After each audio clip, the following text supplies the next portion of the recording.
पानी और खून भी एक साथ नहीं बह सकता। अगर पाकिस्तान से बात होगी तो टेररिज्म पर ही होगी। अगर पाकिस्तान से बात होगी तो पाक ऑक्युपाइड कश्मीर पीओके उस पर ही होगी।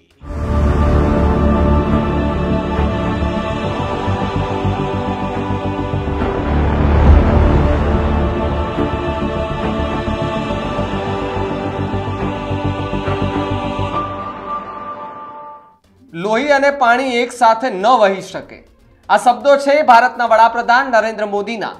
પહેલગામ હુમલા બાદ થયેલી આખી ઘટના કે ત્યારબાદ ભારત અને પાકિસ્તાન વચ્ચે યુદ્ધ જેવી સ્થિતિ થઈ। ભારતે એર સ્ટ્રાઇક કરી, ત્યારબાદ પાકિસ્તાને ડ્રોનથી હુમલાઓ કર્યા, પણ એ તમામ હુમલાઓ ભારતમાં નિષ્ફળ રહ્યા, કારણ કે ભારત પાસેની જે ટેકનોલોજી S-400ની જે સિસ્ટમ હતી એ સિસ્ટમે પાકિસ્તાની ડ્રોનને હવામાં જ ઉડાડી દીધા હતા। જે આખી ચર્ચા થઈ, નરેન્દ્ર મોદીએ શું વાત કરી તેના વિશે વાત કરીએ। નમસ્કાર, આપ જોઈ રહ્યા છો ન્યૂઝ રૂમ અને આપની સાથે હું છું ભાવિક। પહેલા તો તમે અમારી ચેનલને સબસ્ક્રાઇબ નથી કરી તો અમારી ચેનલને સબસ્ક્રાઇબ કરો, બેલ આઇકનને દબાવો જેથી કરીને પડે પડના સચોટ સમાચાર તમને તમારા મોબાઈલ પર તરત જ મળી રહે। અત્યારે 8 વાગે વડાપ્રધાન નરેન્દ્ર મોદીએ દેશને સંબોધન કર્યું હતું, જેમાં પાકિસ્તાને કરેલા હુમલાથી લઈ અને પહેલગામની વાત કરવામાં આવી અને નરેન્દ્ર મોદીએ કહ્યું કે પાણી અને લોહી એક સાથે ન વહી શકે। હવે માત્ર પાકિસ્તાન સાથે ટેલિફોનિક વાતચીત થશે ને એ પણ પીઓકે મામલે અને જે એલઓસીની જે વાત કરવામાં આવી છે એ મામલે વાત કરવામાં આવશે। પણ જો આતંકવાદ ખતમ કરવાનો છે અને જો હવે પાકિસ્તાન એવી કોઈ હરકત કરશે તો તેમને તેમની ભાષામાં જ વળતો જવાબ મળશે। અને પીઓકેની જે વાત કરવામાં આવી છે, સવારે પણ આપણે જોયું છે કે અમારે માત્ર ને માત્ર પીઓકે જોઈએ છે એની ચર્ચા કરી હતી। અને આ ચર્ચાની વચ્ચે જે યુદ્ધ સમાપ્તિની વાત થઈ, મધ્યસ્થી ડોનાલ્ડ ટ્રમ્પે રહીને કરાવી અને યુદ્ધ વિરામની જે ચર્ચા કરવામાં આવી ને પછી આજે સવારે સમાચાર આવ્યા કે વડાપ્રધાન નરેન્દ્ર મોદી કે પોતે દેશને સંબોધન કરવા આવવાના છે અને દેશ માટે જે કહેવાના છે તેને સાંભળવું ખૂબ જરૂરી હતી, કારણ કે જે સેનાએ જે કામગીરી કરી છે તેને પણ અભિનંદન પાઠવ્યા છે। સાથે સાથે ઓપરેશન સિંદૂર એને લઈને પણ ખૂબ મોટી વાત કરી છે। શું કહ્યું નરેન્દ્ર મોદીએ, આવો સાંભળીએ। देश का सामर्थ्य और उसका संयम दोनों देखा है। मैं सबसे पहले भारत की पराक्रमी सेनाओं को, सशस्त्र बलों को, हमारी खुफिया एजेंसियों को, हमारे वैज्ञानिकों को, हर भारतवासी की तरफ से सैल्यूट करता हूं। हमारे वीर सैनिकों ने ऑपरेशन सिंदूर के लक्ष्यों की प्राप्ति के लिए असीम शौर्य का प्रदर्शन किया। मैं उनकी वीरता को, उनके साहस को, उनके पराक्रम को आज समर्पित करता हूं हमारे देश की हर माता को, देश की हर बहन को और देश की हर बेटी को ये पराक्रम समर्पित करता हूं। साथियों, 22 अप्रैल को पहलगाम में आतंकवादियों ने जो बर्बरता दिखाई थी उसने देश और दुनिया को झकझोर दिया था। छुट्टियां मना रहे निर्दोष मासूम नागरिकों को धर्म पूछकर उनके परिवार के सामने, उनके बच्चों के सामने बेरहमी से मार डालना, यह आतंक का बहुत विभत्स चेहरा था, क्रूरता थी। ये देश के सद्भाव को तोड़ने की घिनौनी कोशिश भी थी। मेरे लिए व्यक्तिगत रूप से ये पीड़ा बहुत बड़ी थी। इस आतंकी हमले के बाद सारा राष्ट्र, हर नागरिक, हर समाज, हर वर्ग, हर राजनीतिक दल एक स्वर में आतंक के खिलाफ कड़ी कार्रवाई के लिए उठ खड़ा हुआ। हमने आतंकवादियों को मिट्टी में मिलाने के लिए भारत की सेनाओं को पूरी छूट दे दी और आज हर आतंकी,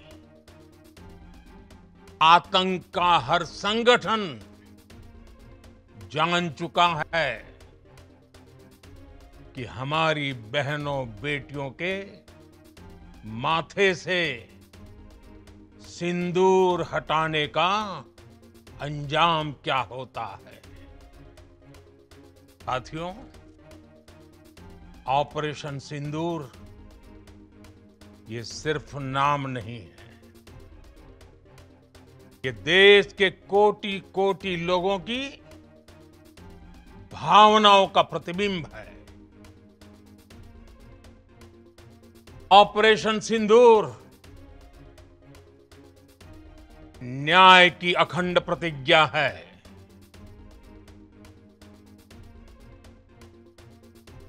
6 मई की देर रात, 7 मई की सुबह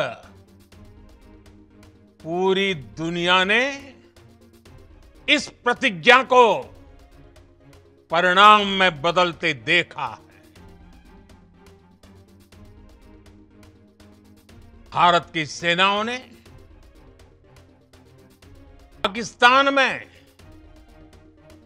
आतंक के ठिकानों पर, उनके ट्रेनिंग सेंटर्स पर सटीक प्रहार किया।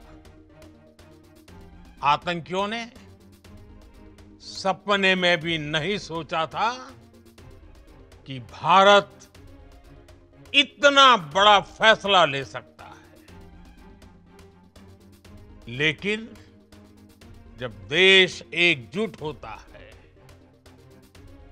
नेशन फर्स्ट की भावना से भरा होता है,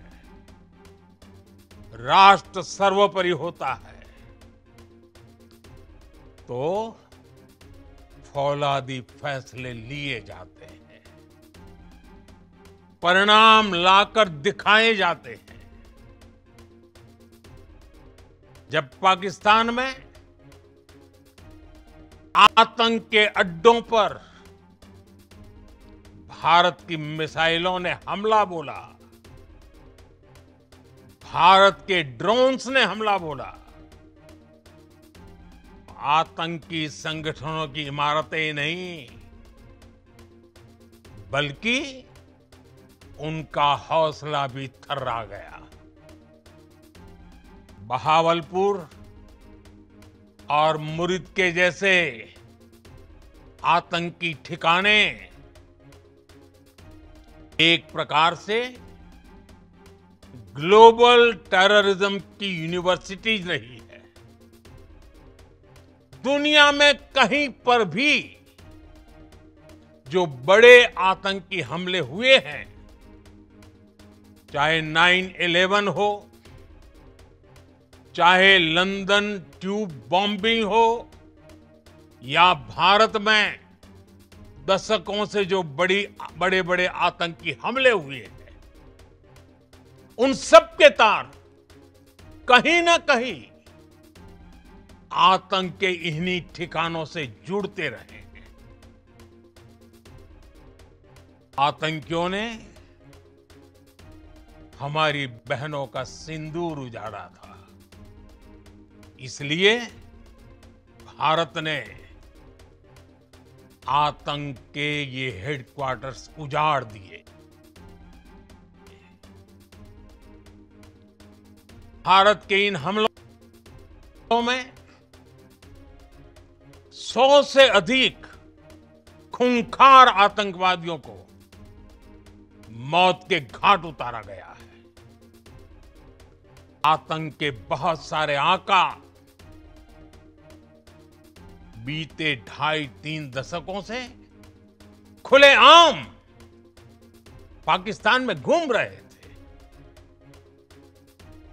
तो भारत के खिलाफ साजिशें करते थे। उन्हें भारत ने एक झटके में खत्म कर दिया। साथियों, भारत की इस कार्रवाई से पाकिस्तान घोर निराशा में गिर गया था, हताशा में गिर गया था, बौखला गया था। और इसी बौखलाहट में उसने एक और दुस्साहस किया। आतंक पर भारत की कार्रवाई का साथ देने के बजाय पाकिस्तान ने भारत पर ही हमला करना शुरू कर दिया। पाकिस्तान ने हमारे स्कूलों, कॉलेजों को, गुरुद्वारों को, मंदिरों को, सामान्य नागरिकों के घरों को निशाना बनाया। पाकिस्तान ने हमारे सैन्य ठिकानों को निशाना बनाया। लेकिन इसमें भी पाकिस्तान खुद बेनकाब हो गया। दुनिया ने देखा कि कैसे पाकिस्तान के ड्रोन्स, पाकिस्तान की मिसाइलें भारत के सामने तिनके की तरह बिखर गई। भारत के सशक्त एयर डिफेंस सिस्टम ने उन्हें आसमान में ही नष्ट कर दिया। पाकिस्तान की तैयारी सीमा पर वार की थी, लेकिन भारत ने पाकिस्तान के सीने पर वार कर दिया। भारत के ड्रोन्स, भारत की मिसाइलों ने सटीकता के साथ हमला किया। पाकिस्तानी वायुसेना के उन एयरबेस को नुकसान पहुंचाया, जिस पर पाकिस्तान को बहुत घमंड था। भारत ने पहले 3 दिनों में ही पाकिस्तान को इतना तबाह कर दिया जिसका उसे अंदाजा भी नहीं था। इसलिए भारत की आक्रामक कार्रवाई के बाद पाकिस्तान बचने के रास्ते खोजने लगा। पाकिस्तान दुनिया भर में तनाव कम करने के लिए गुहार लगा रहा था, और बुरी तरह पीटने के बाद इसी मजबूरी में 10 मई की दोपहर को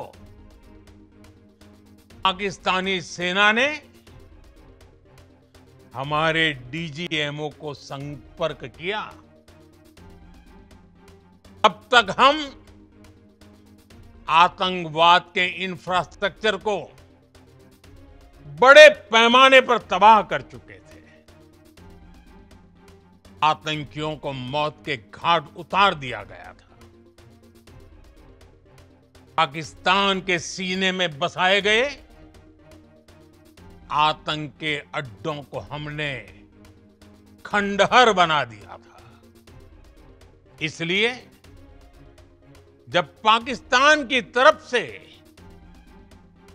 गुहार लगाई गई, पाकिस्तान की तरफ से जब ये कहा गया कि उसकी ओर से आगे कोई आतंकी गतिविधि और सैन्य दुस्साहस नहीं दिखाया जाएगा। तो भारत ने भी उस पर विचार किया। और मैं फिर दोहरा रहा हूं, हमने पाकिस्तान के आतंकी और सैन्य ठिकानों पर अपनी जवाबी कार्रवाई को अभी सिर्फ स्थगित किया है। आने वाले दिनों में हम पाकिस्तान के हर कदम को इस कसौटी पर मापेंगे कि वो क्या रवैया अपनाता है। साथियों, भारत की तीनों सेनाएं, हमारी एयरफोर्स, हमारी आर्मी और हमारी नेवी, हमारी border security force BSF, Bharat के अर्धसैनिक बल लगातार अलर्ट पर है। सर्जिकल स्ट्राइक और एयर स्ट्राइक के बाद अब ऑपरेशन सिंदूर आतंक के खिलाफ भारत की नीति है। ऑपरेशन सिंदूर ने आतंक के खिलाफ लड़ाई में एक नई लकीर खींच दी है, एक नया पैमाना, न्यू नॉर्मल तय कर दिया है। पहला, भारत पर आतंकी हमला हुआ तो मुंह तोड़ जवाब दिया जाएगा। हम अपने तरीके से, अपनी शर्तों पर जवाब देकर रहेंगे। हर उस जगह जाकर कठोर कार्रवाई करेंगे जहां से आतंक की जड़ें निकलती हैं। दूसरा,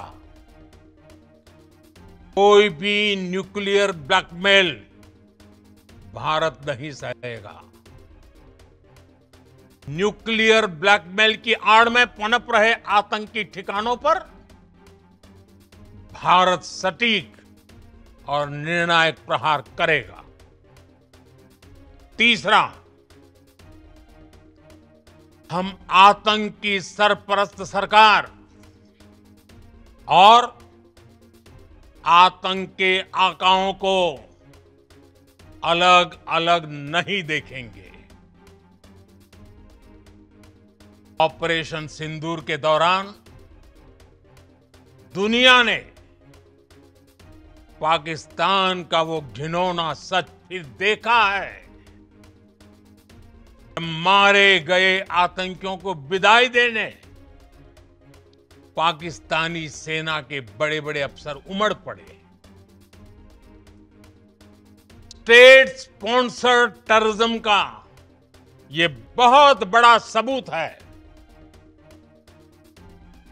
हम भारत और अपने नागरिकों को किसी भी खतरे से बचाने के लिए लगातार निर्णायक कदम उठाते रहेंगे। साथियों, युद्ध के मैदान पर हमने हर बार पाकिस्तान को धूल चटाई है और इस बार ऑपरेशन सिंदूर ने नया आयाम जोड़ा है। हमने रेगिस्तानों और पहाड़ों में अपनी क्षमता का शानदार प्रदर्शन किया और साथ ही न्यू एज वॉरफेयर में भी अपनी श्रेष्ठता सिद्ध की। इस ऑपरेशन के दौरान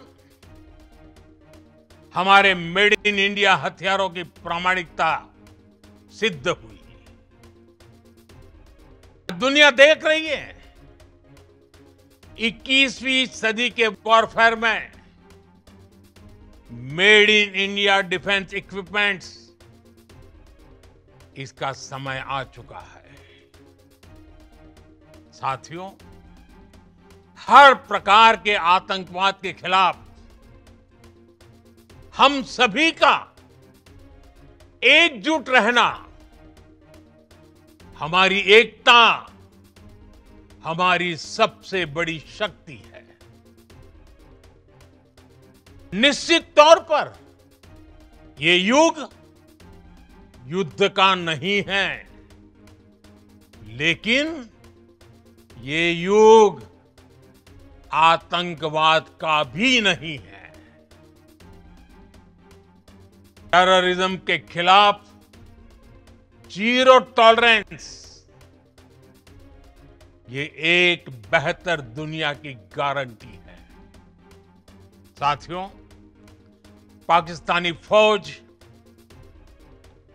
पाकिस्तान की सरकार जिस तरह आतंकवाद को खाद पानी दे रहे हैं, वो एक दिन पाकिस्तान को ही समाप्त कर देगा।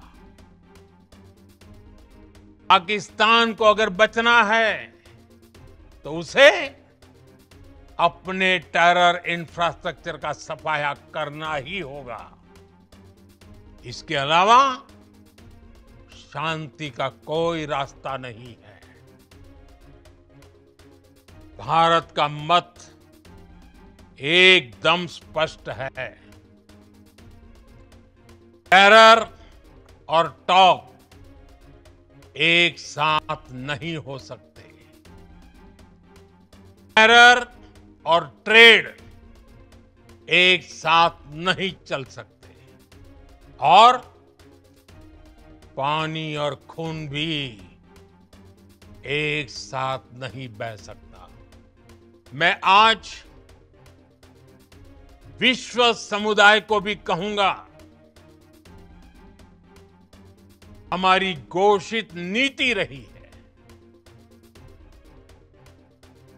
अगर पाकिस्तान से बात होगी तो टेररिज्म पर ही होगी।